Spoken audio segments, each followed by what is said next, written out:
Ilang magsasaka nagmamadaling isalba ang kanilang mga pananim bago malubog sa baha. Tutukan sa report. Sa Atok, Benguet, maagang inani ng mga magsasaka ang tanim nilang wombok o Chinese cabbage kahit hindi pa panahon ng anihan. Kaysa raw masira ang gulay, magbabaka sakali na lang silang may bumili kung ibibenta nila. Nalubog din sa baha ang ilang taniman at palayan sa Pangasinan dahil sa patuloy na pag-uulan. Sa kabuuan, 323 million pesos ang inisyal na halaga ng mga nasirang pananim sa buong bansa dahil sa halos isang linggong pag-ulan.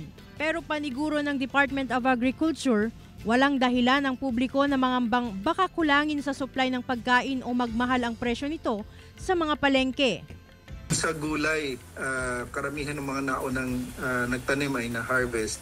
So wala rin tayong nakikita. So yung mga nagtanim agad prior to bagyo, yun yung maapektuhan. But definitely, we can easily recover dito sa mga pagtatanim uli nila.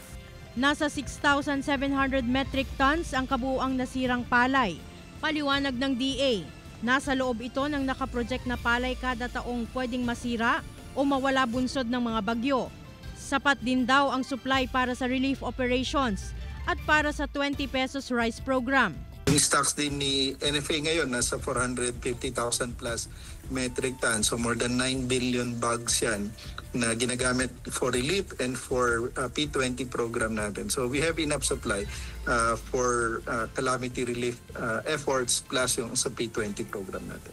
Ayon sa DA, pinakaapektado ang Regions 1, 2, 3, Calabarzon, Mimaropa, Bicol, Region 6 at 12. Naglaan ng DA field offices and agencies ng hindi bababa sa 500 million pesos na intervention para makapagtanim muli. Iba pa yan sa nasa 400 million pesos naman na inilaang pautang sa mga magsasaka. Glam Kalikdan, D-Zone, 1 North Central Luzon.